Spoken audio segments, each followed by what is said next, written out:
Started with 500, on my way to a meal, closed over 100 deals. Can't change us.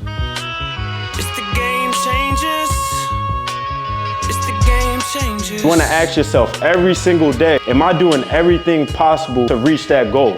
Don't get too far of yourself. Stay in the moment, stay grounded, and continue to push every single day. Welcome to the Game Changer Podcast. I'm your host, Elijah Bryant, and we got a special guest with us today. We got Waleed from Dallas. How you doing? Doing good, man. Appreciate you bringing me out. Yes, sir. So this is your first podcast, so let's bring it back, right? Yes, sir.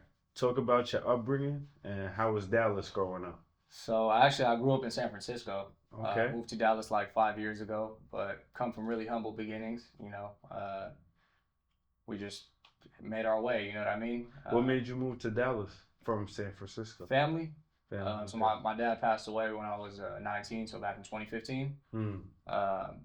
And we ended up selling the house in San Francisco. My mom wanted to be closer to her siblings, and all her sisters and brothers lived in Dallas. So I was like, let's just go to Dallas and have her closer to the family. And yeah, it was a good move.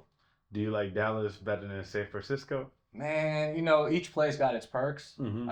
Obviously, Dallas is really hot for real estate, so Yeah. It worked out when I got into real estate. But I think you naturally gravitate to the place that you grew up in, Yeah. So I feel like aesthetically, San Francisco, Mm-hmm. just a nicer city, got nicer views and stuff like that. But Dallas is actually a good move for people that are looking to transition outside of California and go to areas where it makes more sense. Yeah, I feel like a lot of people from like that Cali area is moving to Dallas, 100%. and New York, they're moving to Florida, Sure. like the East Coast. For sure.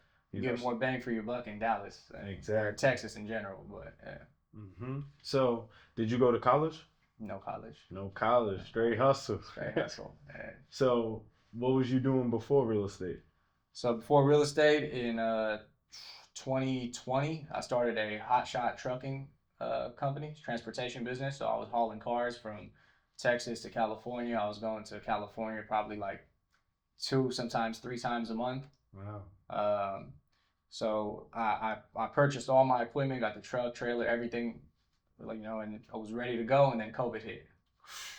So it was that time when I was like, God damn, I already invested all this money. I'm like, ain't no turning back now. I had to keep going. So I did that for a little under a year. It went terribly wrong. I lost all my money.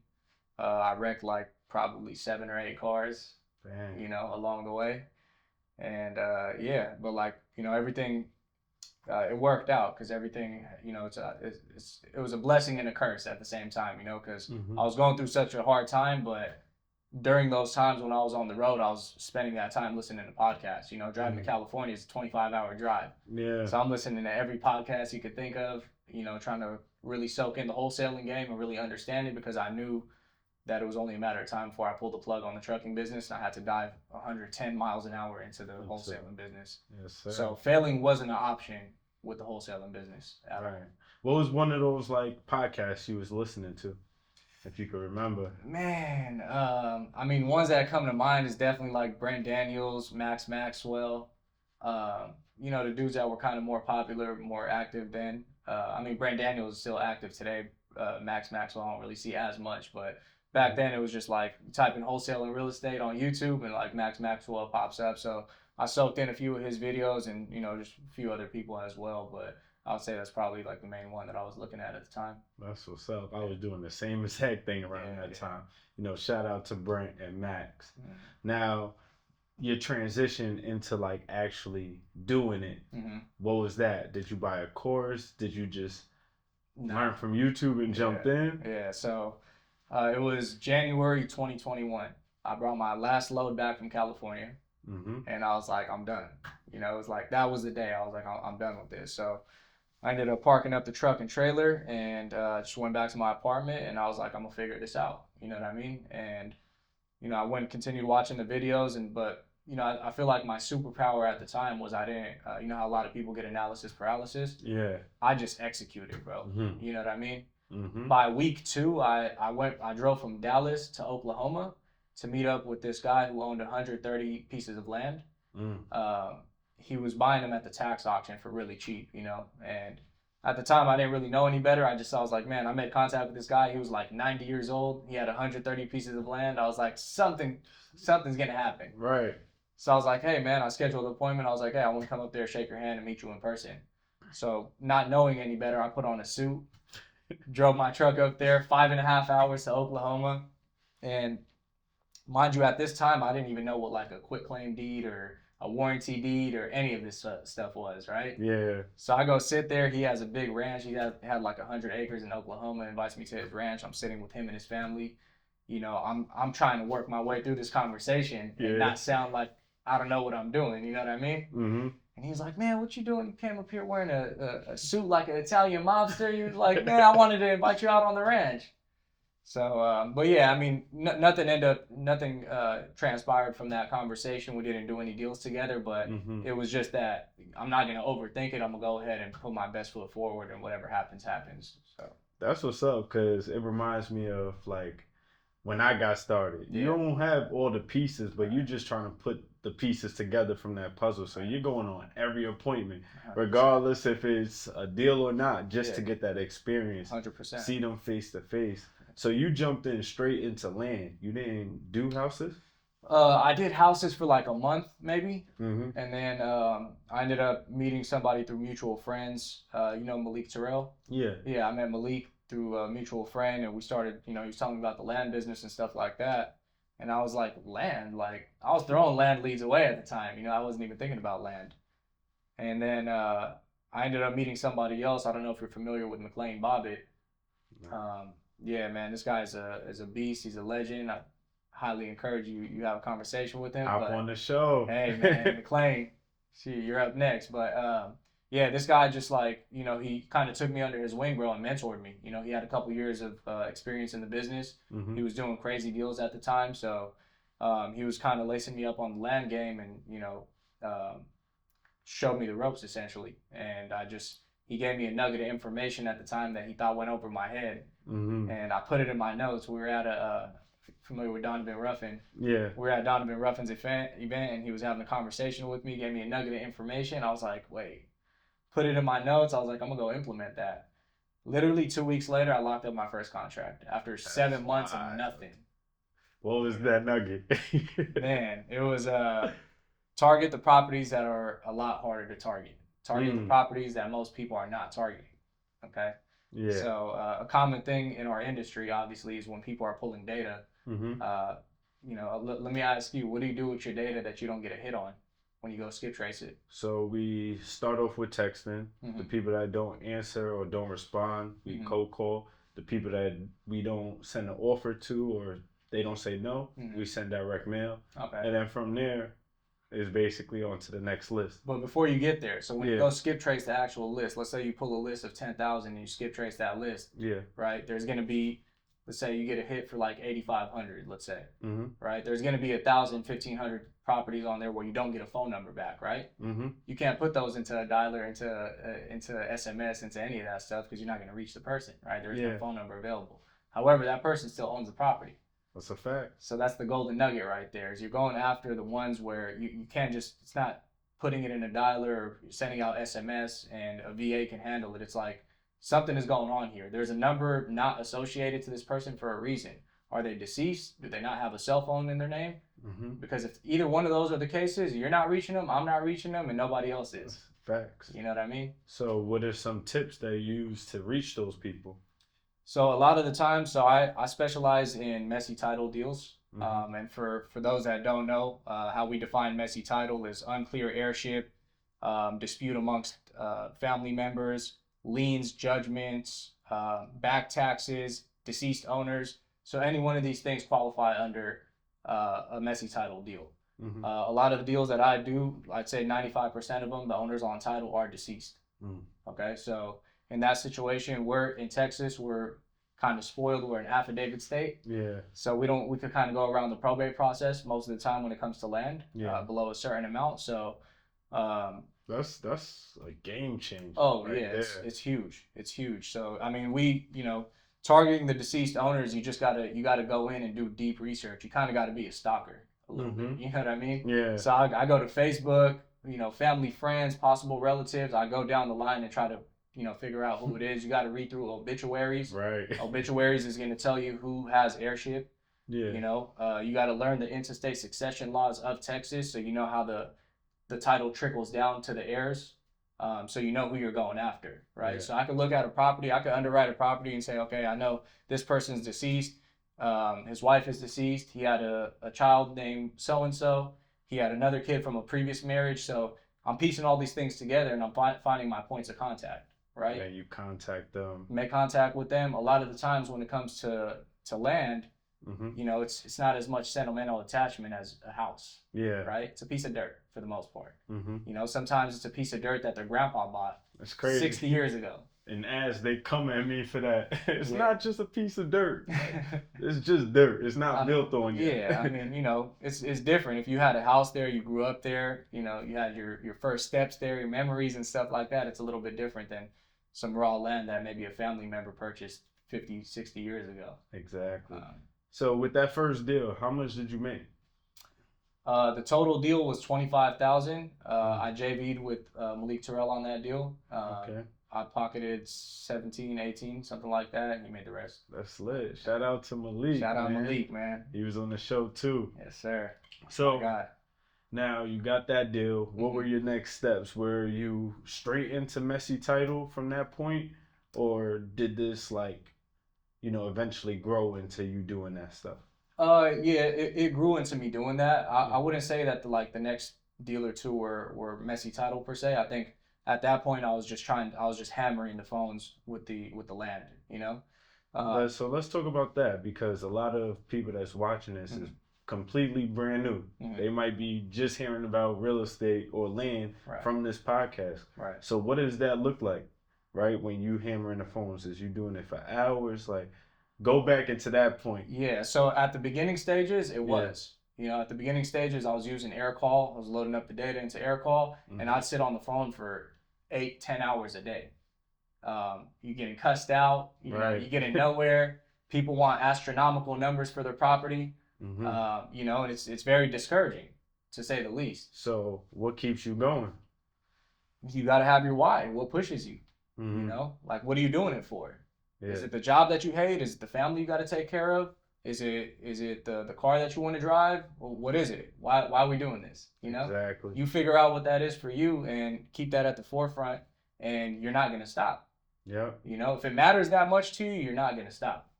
Exactly. So now, what was your biggest deal? Biggest solo deal was $54,000. Ooh. Yeah. Damn. Yeah. Let's talk about it. Man, that one. So that I got a story behind that one. So this was a 5-lot package deal. Okay. Out-of-state owner. She was deceased. Okay. I couldn't find any children. So when I was doing my due diligence, I was looking on I use Ancestry, Archives. I use different softwares to try to find, relatives and stuff like that. Couldn't find anything on there, but I found a sister. Yeah. Okay. So I reached out to the sister. She was actually from Oakland, California. That's where they live. So, I reached out to the sister and I was like, hey, I was calling about a property on, whatever street it was. And I was like, you came up as a relative. Are you in charge of this property? Do you might be able to point me in the right direction? She was like, oh, that's my niece and my nephew. She was like, I'm going to give my nephew your number and I'll have him give you a call. I said, cool. Didn't hear nothing for a week or 2 weeks. I get a call out of nowhere from him. I'm like, oh, okay. And he was like, hey, man, yeah, I'm interested in selling. And he was like, to be honest with you, I had a contract with a different company, but the contract expired already. I'm like, oh, okay, so you're currently you're not under contract with anybody. And he was like, no. So I'm like, okay, cool. So I was like, what were you hoping to get from this property? And he was like, honestly, they were giving me $500, right? $500. And they didn't close? Yeah, and they didn't close. But they couldn't close. So that's where we get into the messy title stuff, right? Gotcha. So him and his sister hadn't talked in over a decade. No contact at all. So obviously we couldn't nobody could get the deal done without the sister signing. Gotcha. He wasn't able to find his sister, you know? So long story short, we get the property under contract. I contracted it for, they were netting each $3,500. So $7,000 net to seller. I believe it was somewhere around $30,000 or something on the purchase price, maybe a little less. My numbers might be off. It was a while back, but So he was like, yeah, man. He was like, I want to sell it, but I can't get in contact with my sister. I haven't talked to her in a long time. I was like, all right, cool. Let me go do some research. Started searching Facebook. I found a boyfriend. Okay, I hit up the boyfriend on Facebook. I was like, hey, man, this is a little out of the blue, but we're trying to close on this property. I see that you're in a relationship with so and so. She has airship to it. Can you have her call me? She ends up giving me a call. Wow. Perfect. Cool. So I reached back out to the guy. I'm like, hey, man, I got in touch with your sister. Let's get this deal across the finish line. He was like, man, the company that I signed with before, they're like bombarding me right now. They're blowing him up. And mind you, he's out of contract already, technically. Yeah. You know, they couldn't get it closed in time. So I'm like, hey, man, whatever you do, don't sign that contract.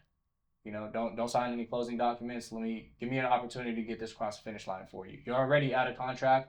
You're not obligated to anybody beyond this point. Right. So he was getting $500. I was like, hey, listen, I'll send you $500 right now on Cash App. Just don't sign. Right. You know?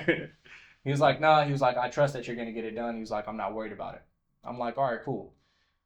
So we get everything that we need, right? We're getting close to closing. Right before closing, they go do a title search again. Mm-hmm. The previous person slapped a memorandum of contract on the property. Clouded title. So I'm like, oh, man. For the people that don't know, memorandum of contract is basically a lien that a wholesaler or another buyer puts on the property when the seller doesn't perform. Correct. So yeah, he indeed did that. And so I'm looking at this memorandum contract. I'm like, all right, well, what do we do from here? You know, mind you, we're probably close to 3 months into this deal. Putting in a lot of work. I'm running to the courthouse, getting death certificates. You know, we're doing a lot of work to get this deal across the finish line. And the title company, the escrow officer was like, hey, I don't know what we're going to do. We can't do anything about the memo. So I told the seller, I'm like, hey, can you send me your contract that you had with the previous buyer? He sends it over to me. I saw a few things on the contract that invalidated the contract. So something that I learned from Logan Fulmer.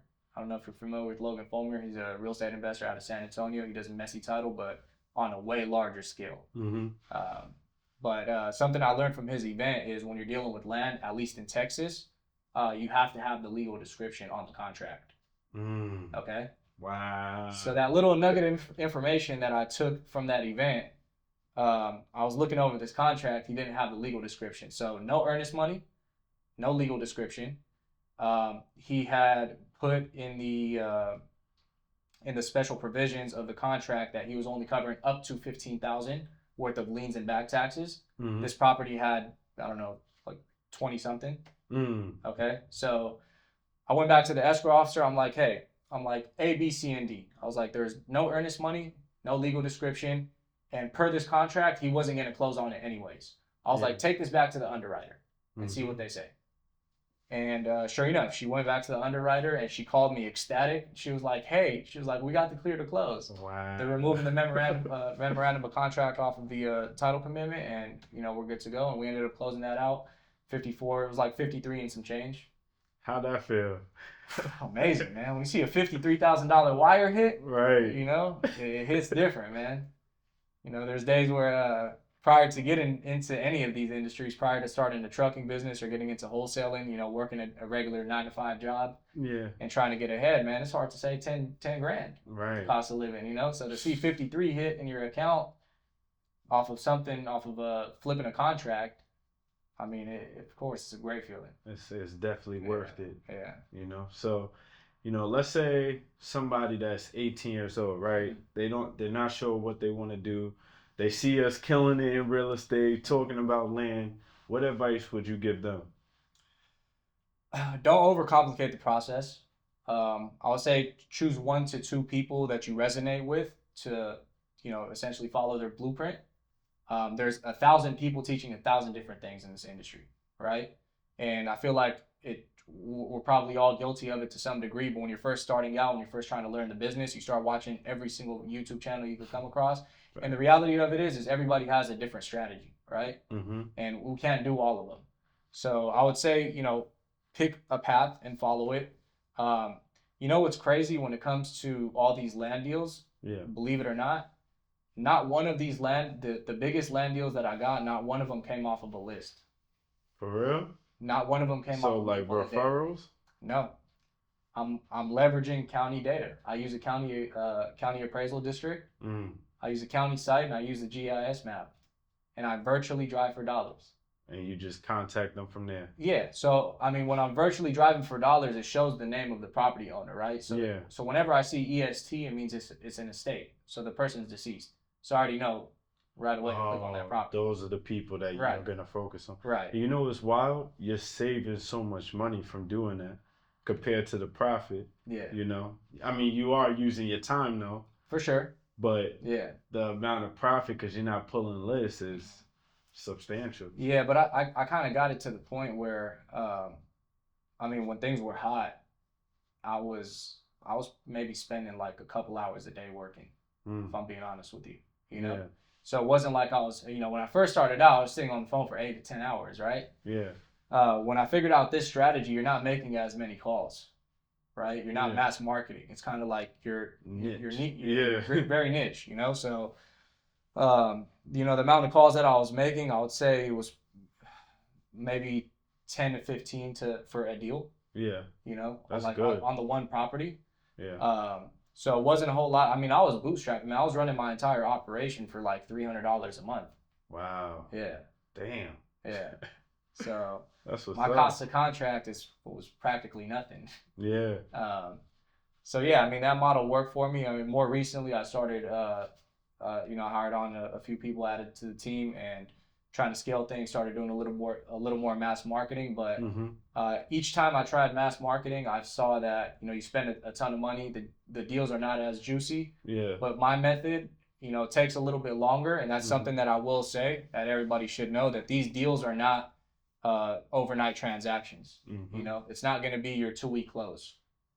There's a lot of issues that come up, and you got to resolve these issues when it comes to messier title deals. And these, our average close time is about 45 days on these deals, but we typically have a lot higher spread than your typical wholesale deal. So that's dope. Yeah.